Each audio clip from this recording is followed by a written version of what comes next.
BD. Questão: o que é que freia, para passar, simplesmente, do si ao absoluto? O próprio si. O que é que pode frear, se não é o seu ego? O ego não pode conhecer o desconhecido. Ele não pode vivê-lo, ele não pode conceituá-lo, ele não pode percebê-lo, ele não pode vislumbrá-lo. Quanto ao si, ele é uma contemplação. E esse estado de contemplação, frequentemente, foi vivido como uma finalidade, como uma conclusão. Conceber o si como uma conclusão e uma finalidade é o freio. A resistência ao final é, em definitivo, apenas isso. E isso é, obviamente, subentendido pelo medo. Medo do desconhecido, medo do que não existe, para aquele que está no finito e na experiência do si. Esse medo não pode ser combatido e, geralmente, ele não pode, mesmo, ser visto nem integrado. Apenas no ato de rendição total, de capitulação total, é que a transcendência é feita. O fato de não existir ponte, de um estado ao final, é, certamente, o elemento mais traumatizante e o mais insatisfatório, tanto para o ego como para o si. O paradoxo do ego e do si, ao mesmo tempo sendo limitados e efêmeros, é de considerar-se, ambos, como eternos. Há uma busca de permanência, uma busca de eternidade, que não poderá, é claro, jamais, chegar ao ou ao si. O absoluto e o final não podem coexistir, de maneira alguma, com isso, uma vez que é a própria negação do absoluto. É necessário, de algum modo, reconsiderar e recolocar o próprio ego ou o próprio si no que eles são e no que eles não serão, jamais. Esse exercício não é uma prática, nem mental, nem espiritual, mas, efetivamente, uma evidência que é preciso iluminar, de maneira lógica e total. Eu repito, também, para essa questão, nada do que lhe é conhecido ou cognoscível conduzi-lo ao absoluto, nem releva do absoluto. A aceitação, para o ego ou si, do neante, do desaparecimento, é a preliminar indispensável para a onda de vida, testemunho do absoluto. Há, portanto, um conjunto de procedimentos, situados no finito, que consiste, justamente, em ver o que é finito, a fim de ali não aderir, de maneira alguma, não tornar pesado o que já é um peso, de algum modo, não alimentá-lo.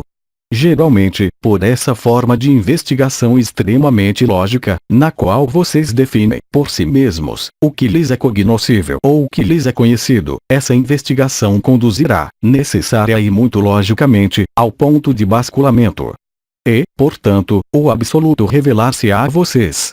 É claro, isso não vai passar sem algumas manifestações de cólera, de tristeza, de alegria, de perturbações, interiores ou exteriores, mas reconheçam que o que se manifesta, naquele momento, é, também, limitado e conhecido.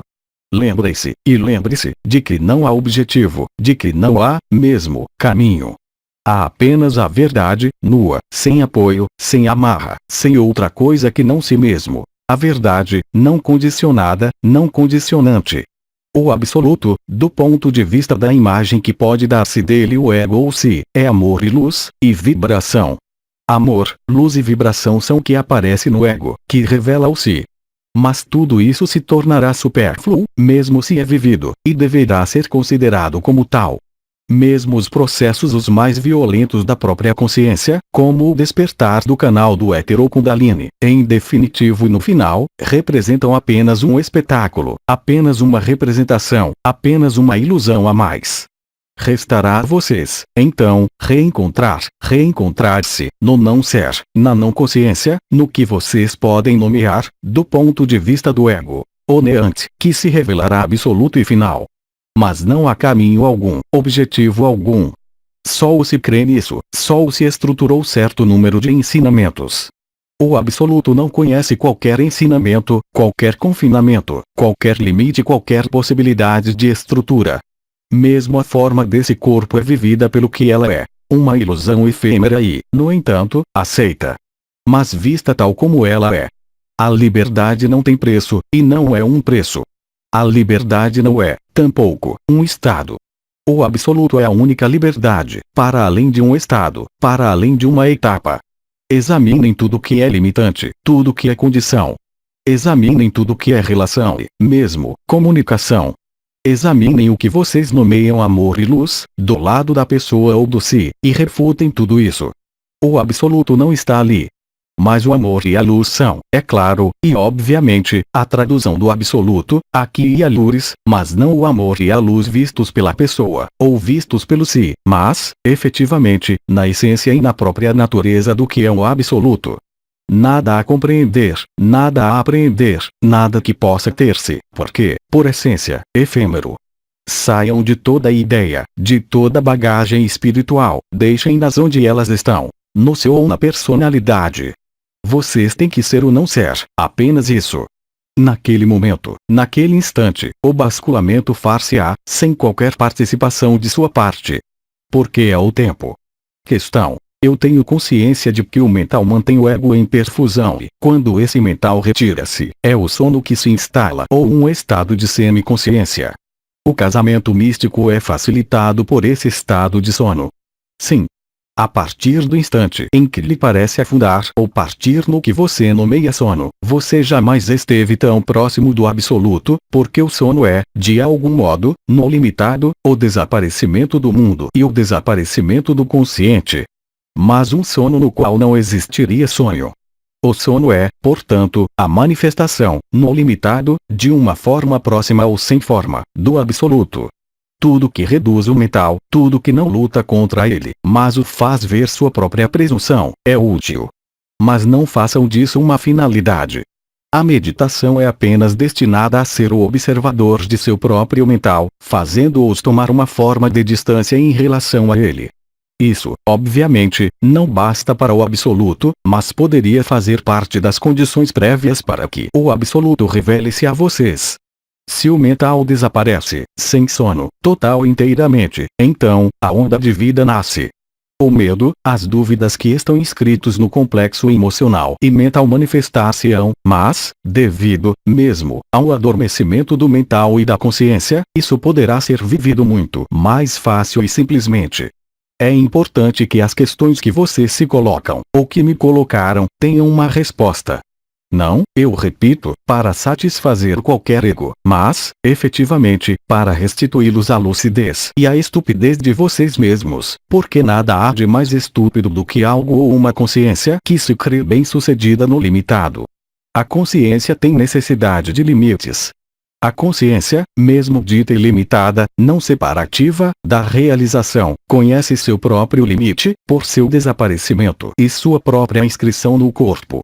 O absoluto desinscreve-os do corpo e inscreve-os não importa em qual realidade. Vocês não são mais tributários de qualquer forma. Vocês não são mais assimilados e assimiláveis a uma pessoa ou a um si. O que há de melhor, para representar-se isso, que o estado de adormecimento ou de sono? O sono, que é representado, pelo ego, como a ignorância, e, para o absoluto, a aproximação do verdadeiro conhecimento, que põe fim à ignorância. Essas palavras que eu emprego podem, de momento, apresentar-se sem sentido, sem lógica, mas elas imprimem, em vocês, sua absoluta verdade, e o final. Questão. Tenho, sempre, muitas questões em mim. Hoje, não me vem nenhuma e, no entanto, estou certa de que sempre esperei por esse momento. É o medo? Você pode ajudar-me. Em que você teria necessidade de qualquer ajuda? Não existe qualquer salvador e qualquer ajuda. O absoluto pode aparecer, de algum modo, reaparecer, uma vez que ele jamais desapareceu, a partir do instante em que cessa toda questão, toda atividade. Se vocês fossem capazes de parar o ego, se é que se possa empregar essa expressão, durante 10 segundos, o absoluto estaria aí. O que subentende, obviamente, que jamais vocês puderam parar o ego. Vocês podem transformá-lo, e viver o si. O si, que pode representar, de algum modo, uma conclusão do ego, mas que, como eu disse em meu preâmbulo, não lhes permitirá, jamais, ser absoluto. O próprio abandono do si é a última possibilidade, e a única possibilidade.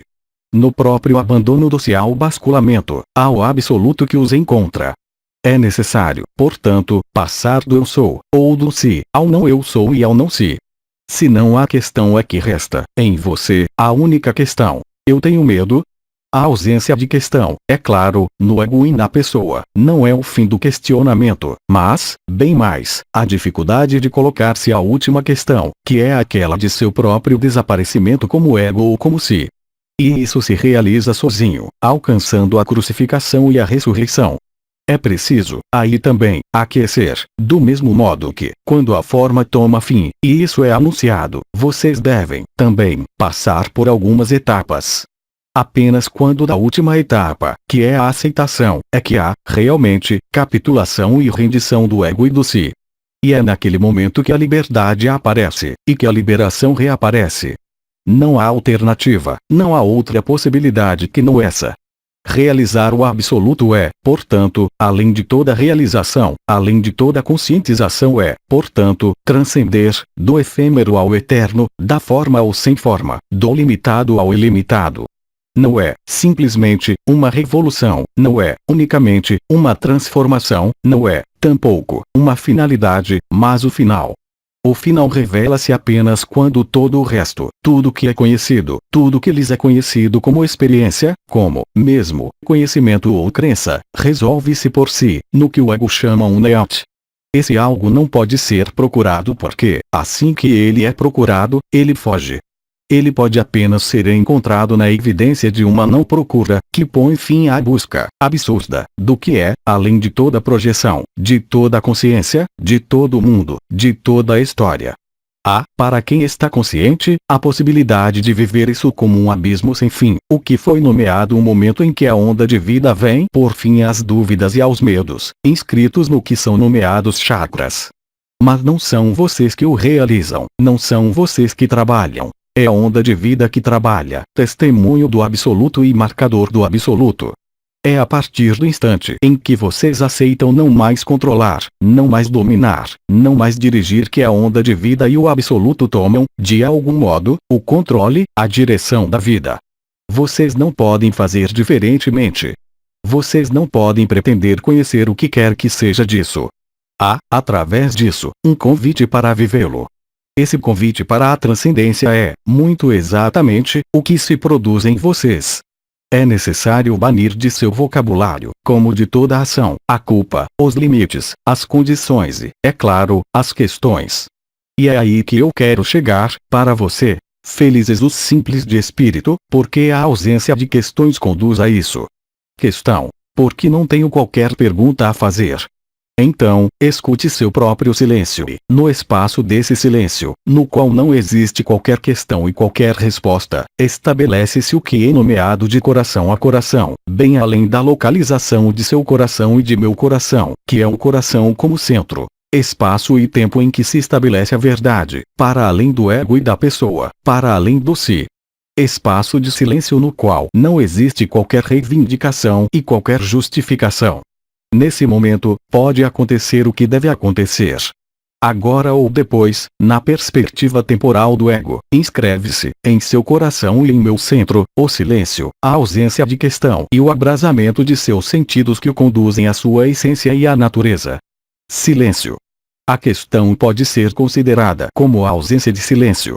Toda questão, como toda resposta, em nossas conversas, que eu nomearia, se vocês efetivamente quiserem, entre você e eu. Porque nada há entre, nenhuma distância, nada há que se tenha. As questões, como as respostas, mantêm um espaço. Esse espaço, em si mesmo, nada é, mas ele é, também, ondas que, além desse mundo, são um sinal. O silêncio é, de algum modo, o sinal da resolução. Ele é preparação, como o sono, a partir do instante em que não é preenchido por nada mais, nem desejo, nem projeção. Então, sim, ele é preparação, ele também. Questão: tem-se, de qualquer forma, uma personalidade, portanto, está-se, de qualquer forma, sujeito à doença, à tristeza. Nesse caso, pode-se programar-se e entrar no absoluto ou isso não é possível. Quem está sujeito? A pessoa. Enquanto à consideração, desse modo, na crença em uma doença, quem está doente? O absoluto nada conhece de tudo isso.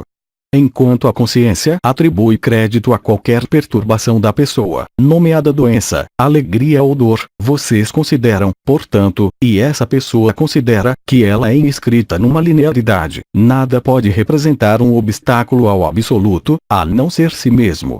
Essa questão denota um comportamento, de natureza ilusória, de adesão aos seus próprios limites, aos seus próprios condicionamentos. Como se pôde aderir aos seus próprios condicionamentos, efetivamente, e conceber, mesmo, que o absoluto possa existir? As proposições dessa questão denotam uma vontade de compreender o incompreensível, de apropriar-se do absoluto. Isso não será jamais, jamais realizável. Enquanto não há rendição, enquanto o ego quer compreender, enquanto o ego crê que está doente, que existe um nascimento, que existe uma morte, ele próprio inscreve-se, de maneira formal e forte, em seus próprios limites, em seus próprios condicionamentos, e em sua própria estupidez. Não se pode vislumbrar qualquer realidade no nascimento e na morte.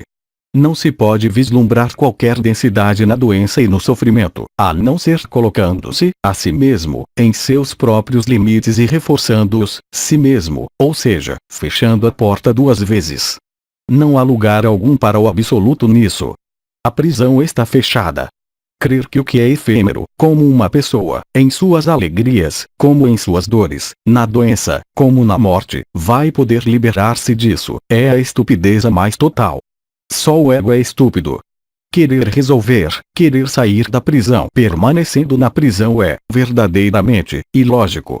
Vocês não são nem essa prisão, nem esse corpo, nem essa doença, nem esse nascimento, nem essa morte. Enquanto vocês colocam essa equação, vocês giram em círculo e não saem disso, jamais. Vocês querem, aliás, sair disso? Aí está a questão. Seguramente, não. O que quer que vocês digam, o que quer que declamem, o que quer que reivindiquem, vocês se inscrevem, através dessa questão, no ego e na persistência do ego, o que é igualmente ilusório, uma vez que o ego não tem qualquer persistência. Mas não é um paradoxo. O absoluto não é, em caso algum, uma reflexão, não é, em caso algum, uma compreensão, pelo ego ou pelo si. O absoluto é. Vocês não podem ter qualquer pretensão ao absoluto, porque ele é. Mas, enquanto vocês não fazem calar o ego, sem forçá-lo, mas, simplesmente, refutando-o, vocês não estão na lógica da vida, mas vocês estão na lógica da negação da vida. Vocês estão presentes numa ilusão chamada o corpo, vocês estão presentes numa sucessão de vidas a que chamam reencarnação. Vocês aí estão desde tempos imemoráveis. Vocês jamais saíram disso. Vocês querem sair disso? Reflitam. Onde está a lógica? Vocês querem apreender-se do inapreensível. Vocês querem apropriar-se do que vocês são. Isso é absurdo, totalmente absurdo. Vocês dão peso e densidade ao seu próprio efêmero, reivindicando a eternidade. Isso não pode funcionar desse modo. O que vocês procuram? Nada a procurar. O que vocês perseguem? Nada a perseguir, nem a seguir. Parem, coloquem-se e depositem-se. O milagre da vida está aí. Independentemente de vocês e, felizmente, para além de toda a história e de toda a condição. O ego representa um conjunto de reivindicações e quer colocar suas condições. O que é impossível. Questão. Tenho extremo medo da noção de neant e a ideia de desaparecer aterroriza-me. Como posso desembaraçar-me desse medo, porque, ao mesmo tempo, sou muito atraída pela noção de absoluto, mas é, ainda, muito intelectual. Como me desfazer dessa rejeição do que eu sou, verdadeiramente? Nada a rejeitar. Há uma incompreensão. Refutar não é rejeitar, mas, justamente, tudo aceitar. Há uma incompreensão intelectual e mental, total. O ego atua para não compreender, porque ele quer apropriar-se dessa noção de neant. Nada há que desapareça. Há, bem mais, o que aparece. Só o ego crê nisso. Esse medo é secretado e você dá peso a esse medo. Você se deleita, portanto, de algum modo, em seu próprio jogo, reivindicando a sedução do absoluto, mas mantendo, com isso, sua negação do absoluto. Você diz, efetivamente, que desaparecerá um dia, quer você queira ou não. Você é falível e você é efêmera. Se você se coloca no ego, pode apenas aparecer o medo. O ego, que se crê infalível e imortal, é falível e mortal. Não é risível e, ao mesmo tempo, patético. Nada há de permanente no que você crê. Há apenas o efêmero, há apenas o ilógico. E você quereria apoiar-se nisso para superar algo? É estritamente impossível. Morre para si mesma. Considere seu aspecto efêmero, aceite-o inteiramente. Aceitar a condição efêmera do ego é o único modo de ali chegar. A unidade, a fortitude, o absoluto e final, não podem existir enquanto o ego joga esse gênero de jogo, porque você não existe antes de seu nascimento e não existe após sua morte. Como você pode, mesmo, pensar que, nisso, você pode vislumbrar viver o absoluto, uma vez que você se inscreve, a si mesma, em seu próprio desaparecimento e em seu próprio medo de desaparecer? Enquanto eu, efetivamente, falei de aparecimento, e não de desaparecimento. O ego inverte e reverte tudo. Aí está o problema dele. Mas você não pode lutar contra isso. Você pode apenas rir disso, ou seja, por uma distância e não uma rejeição, porque isso aí faz parte do que você vive. Mas isso não é a vida. Aceitar isso é, já, rir de si e rir de seu ego. Não dar a ele mais peso do que ele não tem, não atribuir a ele crédito e, sobretudo, não crer nele. Sobretudo, quando ele lhe afirma que você vai encontrar ou é atraída pelo absoluto. Não se pode ser atraído pelo que se é. É apenas o ego que faz crer isso. Convém, portanto, mudar de olhar, mudar de estratégia e não crer em tudo que lhe diz seu ego, porque ele fará tudo o que está em seus meios, e ele sabe que tem toda a potência para fazê-lo, para afastá-la do que você é. Ele não lhe será de qualquer recurso, nem de qualquer utilidade, para o absoluto. Você não pode, portanto, vislumbrar, de maneira alguma, encontrar qualquer solução enquanto você permanece aí onde você está. Apenas você é que pode aceitar e aprovar a estupidez de seu ego, sem, contudo, rejeitá-lo. Vê-lo, mostrá-lo não é rejeitá-lo. Simplesmente, compreendi-lo e, talvez, domesticá-lo e, sobretudo, não forçá-lo, porque ele voltará a propor, sempre, o medo do absoluto, considerado, para ele, como neant. Questão: por que ser tudo e nada é tão difícil e tão fácil, ao mesmo tempo? Se esse é o caso, realmente, em sua vivência, então, não me coloque a questão e não se coloque a questão. Porque, se essa questão emerge, se é, ao mesmo tempo, tão simples e se não é, unicamente, uma afirmação mental, então, não haveria essa questão. Portanto, essa questão faz apenas traduzir o jogo de seu próprio mental entre o tudo e o nada. Você pode discorrer do absoluto até mais cedo. Você poderia escrever uma enciclopédia. Não é, contudo, que você o viverá, porque você não pode dar testemunho mental do absoluto. Você pode apenas descrever dele os efeitos, os sintomas, se prefere, que ele propicia nessa forma. Todos aqueles que viveram o absoluto empregaram a mesma linguagem. A linguagem do amor, da liberdade, a linguagem da onda de vida.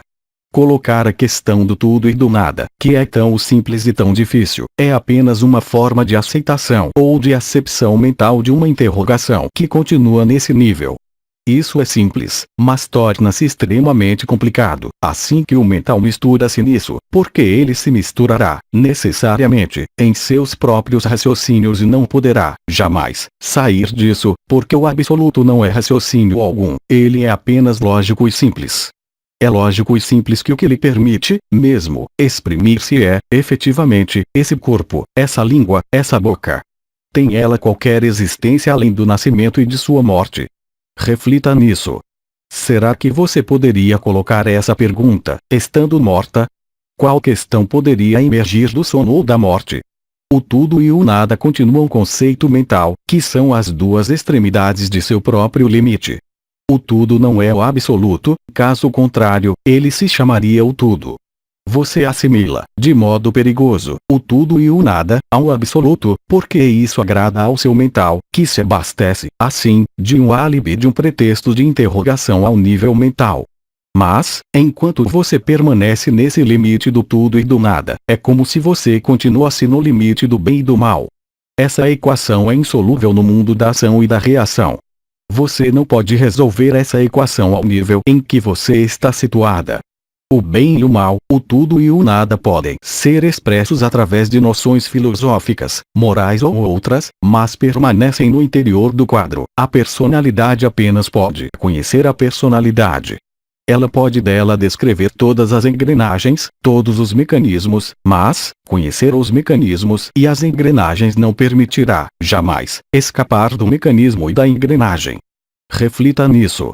O intitulado, mesmo, de sua questão reforça seus próprios limites e seus próprios freios. Você se coloca, de algum modo e em definitivo, num limite que eu chamaria de mental, inscrito em sua lógica de bem e de mal, de tudo e de nada.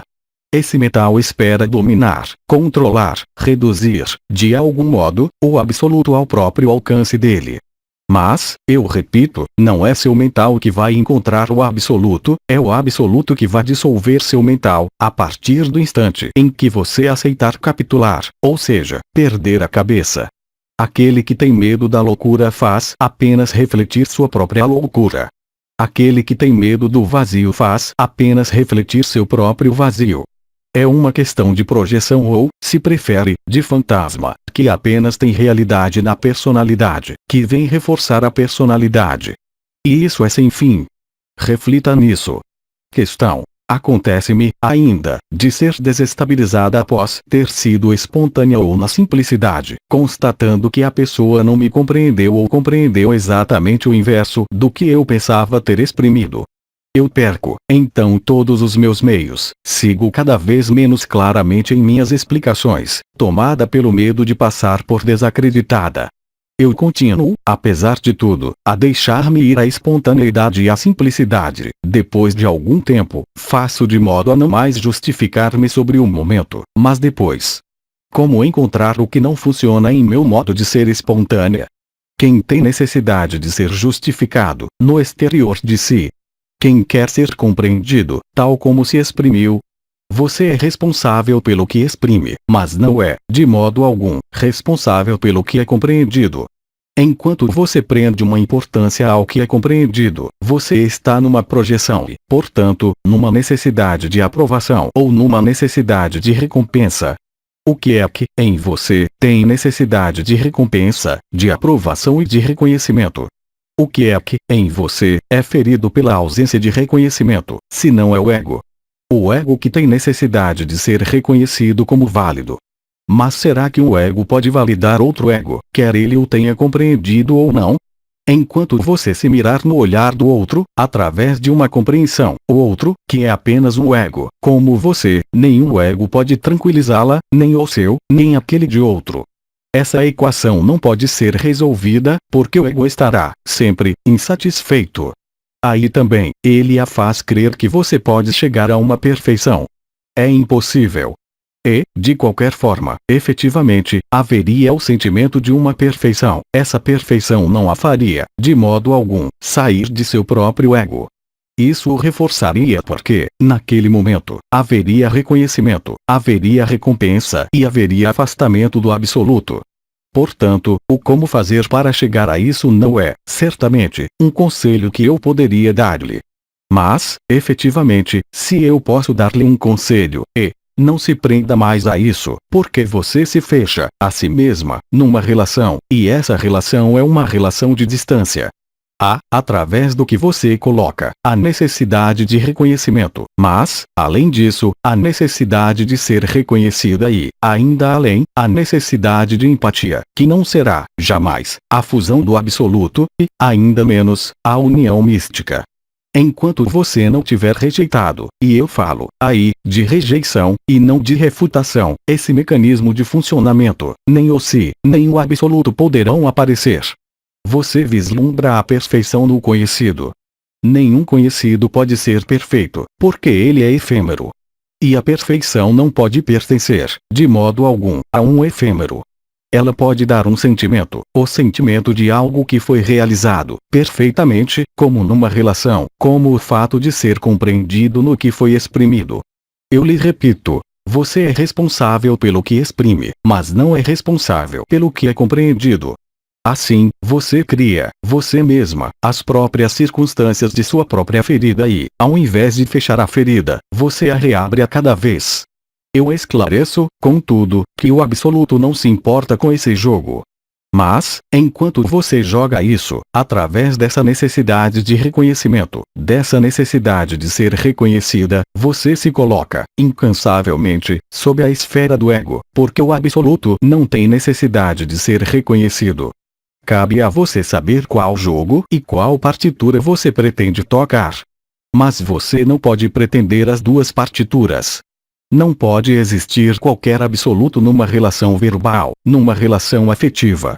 Em contrapartida, aquele que é absoluto pode vislumbrar estabelecer uma relação absoluta, mas que não será mais uma comunicação, nem um afetivo.